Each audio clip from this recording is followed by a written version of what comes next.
இளையவன் தான் ஆஸ்தியை கேட்டான். ஆனா இளையவனுக்கு மட்டும் பிரிச்சு கொடுக்கலாங்க. வாசிக்கிறோம், 2 பேருக்கும் தன்னுடைய ஆஸ்தியை சொத்தை பிரிச்சு எழுதிட்டாரு. ஆனா இளையவன் கொஞ்ச நாள் கழிஞ்சு சொத்தை எடுத்துட்டு போயிட்டான், மூத்தவன் சொத்தை எடுத்துட்டு போகல. அப்ப என்ன அர்த்தம்?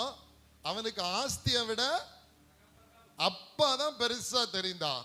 என்னை கேட்கிற கர்த்தருடைய பிள்ளைகளே, உங்களுக்கு ஏசப்பா பெருசா தெரிகிறாரா, இல்ல ஏசப்பா தருகிற ஆசீர்வாதம் பெருசா தெரியுதா? ஆராதனை பெருசா தெரியுதா, இல்ல கர்த்தர் தந்திருக்கிற நன்மை பெருசா தெரியுதா? தேவனை தேடுகிற ஜெபங்கள், உபவாச ஜெபங்கள், சபை ஆராதனைகள், கூட்டங்கள் நமக்கு பெரிதாய் தெரிகிறதா? அல்லேலூயா. ஆண்டவர் நமக்கு பெருசா தெரியணும், வாழ்க்கையில பெருசா வச்சுக்கணும். எப்படி அவரை முக்கியப்படுத்த முடியும்? நீங்க எடுக்கிற எல்லா முடிவும் கர்த்தர்ட்ட கேட்பீங்க.